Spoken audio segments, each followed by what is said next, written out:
내 말 들려요? 시은씨 좀 데려와줘요. 시은씨.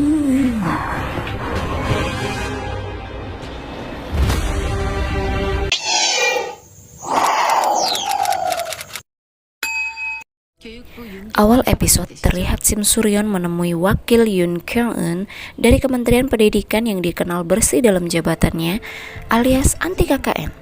Lalu Kang Mari datang sebagai Jessica, namun Menteri Yoon tidak nyaman dengan situasi tersebut. Ketika hendak pergi, Suryon dan Kang Mari pun menahannya dengan menunjukkan kamera yang merekam penyuapan Jodante dan kawan-kawan kepada Menteri Pendidikan secara langsung. Lalu, Suryon membuat kesepakatan kepada Menteri Yoon untuk menggagalkan rencana Jodante yang ingin mendapat izin memindahkan sekolah Gangnam ke distrik Cheonsu yang akan dibangunnya. Tak hanya itu saja, ternyata Jodante dan kawan-kawan juga menyuap arsitek Baisik untuk mendapatkan prioritas dalam pengerjaan proyek distrik Cheonsu. Dengan gesit, Sim Suryon pun menggagalkan rencana Jodante dengan menemui arsitek Baisik dan menyuruhnya menandatangani penolakan pengerjaan proyek distrik Cheonsu dengan ancaman foto penyuapan yang dilakukan Jodante dan kawan-kawan akan membuatnya terjerat hukum. Terlihat Jodante, Kyujin dan juga Dongpil sedang berdiskusi tentang pesaing mereka yang ownernya merupakan seorang wanita, begitupun dengan pengawalnya yang juga seorang wanita bernama Jessica. Mendengar nama Jessica, Dongpil pun mengetahui sosok Jessica tersebut yang tidak lain adalah istrinya sendiri, Kang Mari. Lantas Dongpil meminta Kang Mari untuk tidak ikut campur dengan bisnisnya Jodante karena ia takut Kang Mari dan juga Jenny dalam bahaya. Namun Kang Mari tetap kekeh dengan pendiriannya, malah menyuruh Dongpil segera menandatangani surat perceraian mereka. Seokyeong menelpon Sokun untuk berpamitan bahwa ia akan kuliah ke Italia. Kaget pendengarnya, lantas Sokun memarahinya karena Seokyeong tidak berpamitan, bahkan tidak membicarakan dulu kepada Sim Suryon. Lantas Sokun bercerita kepada Suryon tentang Seokyeong yang pergi ke Italia. Suryon pun sangat terkejut dan sangat bersedih dan takut terjadi sesuatu kepada Seokyeong. Lalu Suryon pun menyarankan juga kepada Sokun untuk mengakhiri hubungannya dengan Berona, karena lambat laun Berona pasti akan tahu mengenai pembunuh ibunya yang tidak lain adalah Jodante, ayahnya sendiri. Sokun pun sangat kesal dengan fakta bahwa ayahnya seorang monster. Tampak Hayeonchul sedang membuat janji bertemu dengan Sim Suryon.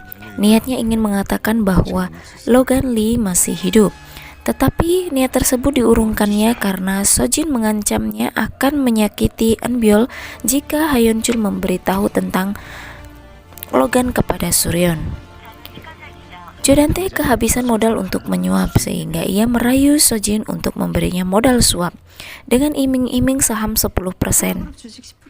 Lalu Jodante pun segera melobi dan menyuap asosiasi perbankan dan transportasi untuk memuluskan pembangunan distrik Cheonsu. Sojin mengadakan konferensi pers untuk menyambut kedatangan Clark Lee.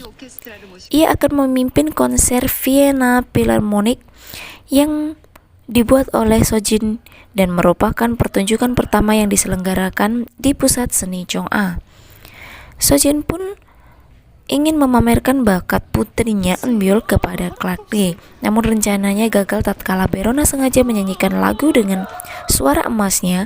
Lantas Clark Lee pun memanggilnya bagaikan menemukan sebuah permata dan meminta kepada Sojin agar Berona bisa mengikuti audisi.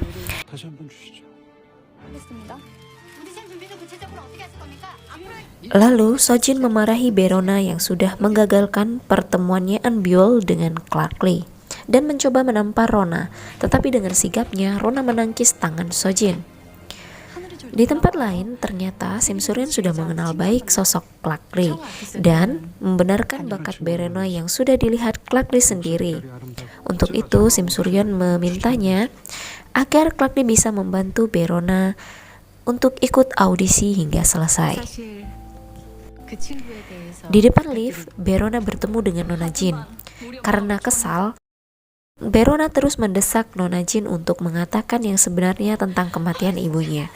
Namun tak sengaja Verona menjatuhkan obat yang dibawa oleh Nona Jin. Kemudian ia memungutnya. Usut punya usut, ternyata obat tersebut adalah obat penghilang ingatan yang akan diberikan kepada Eunbyul, yang sangat susah didapat oleh Nona Jin dan memiliki efek besar bagi Eunbyul, yaitu candu. Eunbyul sendiri pun bahkan tak ingat dengan apa yang baru saja terjadi kepada dirinya.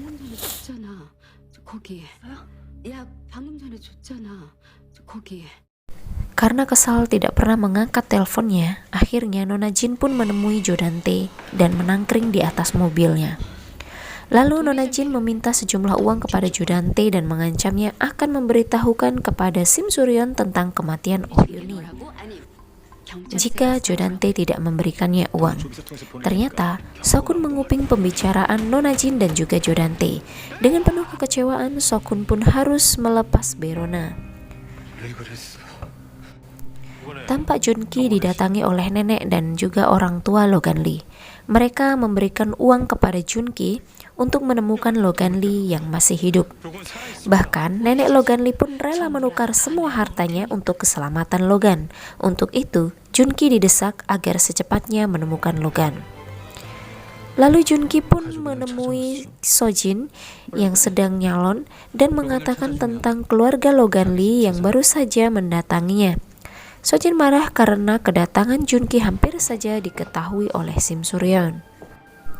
Sojin bersepakat kepada Junki untuk membagi dua hasil pemberian keluarga Logan. Dan inilah alasan Sojin menginginkan Logan tetap hidup. Suryeon menyerahkan bukti rekaman penyuapan Menteri Pendidikan kepada polisi, dan beritanya pun langsung trending di beberapa media hingga berimbas kepada pembangunan distrik Cheonsu yang ditinjau ulang oleh pemerintah dan tidak mendapat kesepakatan pembangunan. Lalu para investor ilegal pun berdatangan di kantor Jo Dante dan meminta pertanggungjawaban atas semua yang terjadi kepada Jo Dante. Dan mereka pun menghabiskan seluruh isi kantor Jo Dante. Masih belum menyerah, Jo Dante pun akan mengambil alih posisi Dohae Construction yang memenangkan kesepakatan pembangunan dengan meminjam 100 juta dolar kepada perusahaan Yeon dengan penthouse sebagai jaminan. Saat hendak menemui pemilik Dohae Construction, alangkah terkejutnya Jo Dante karena pemiliknya adalah Sim Suryeon. Dengan penuh amarah, Jo Dante menyerang Sim Suryeon, tetapi ia malah pingsan dibuatnya. Dalam pingsannya terlihat masa lalu Jo Dante yang kehilangan ibu dan juga adik perempuannya, yang tewas karena tertimpa reruntuhan gedung akibat penggusuran paksa dari Simon Construction. Sebelum meninggal, ibu Jo Dante berpesan kepada Jo Dante agar terus hidup dan harus menjadi orang kaya. Saat bangun dari pingsannya, Jo Dante tidak dapat melihat apapun karena Suryeon mengikat tangannya dan juga menutup matanya. Dengan penuh rasa dendam, Jo Dante dikejar Suryeon dengan mobilnya. Namun tiba-tiba Sokun datang menyelamatkan Jo Dante. Sokun meminta kepada Jo Dante untuk tidak menyakiti Sim Suryeon. Sebagai gantinya, ia akan bekerja di perusahaan ayahnya. Jo Dante pun menyetujuinya. Verona memberikan obat yang ia temukan dan ia pungut saat bertemu dengan Nona Jin tempo hari dan memberikannya kepada Sim Suryeon, lalu memintanya untuk mencari tahu khasiat dari obat tersebut. Di saat yang sama, Rona melihat Sokun dan memanggilnya. Lantas Suryeon mengatakan bahwa Sokun akan bekerja di kantor ayahnya. Lalu Verona pun berlari menemui Sokun. Adegan sedih pun terjadi karena Sokun telah memutuskan hubungannya kepada Verona dengan alasan inilah yang terbaik untuk mereka berdua. Sebuah jam tangan milik Oh Yun Hee telah ditemukan oleh polisi. Dan Rona mengatakan bahwa jam tersebut memiliki mode perekam. Hingga Suryeon pun bergegas memperbaikinya. Betapa terkejutnya Suryeon tatkala mendengar rekaman Yun Hee yang mengatakan bahwa putrinya yang merupakan kembaran Min Sol A masih hidup. Ia adalah Jo Seok-hyung. Di tempat lain, tampak Seok-hyung terkejut ketika terbangun dari tidurnya bukan sampai di Italia melainkan di sebuah tempat seperti asrama yang memiliki seragam yang sama. Karena kesombongannya, Seok-hyung dihajar dan dibully oleh anak-anak yang ada di sana. Hyun-chul akhirnya berhasil menyadarkan Logan Lee dan Logan memintanya memanggil Sim Suryon. Namun sayangnya, Chon Sojin mengetahui hal tersebut.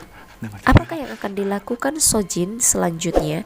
Pastikan kalian subscribe agar tidak ketinggalan episode 8 ya. Annyeong. Assalamualaikum warahmatullahi wabarakatuh.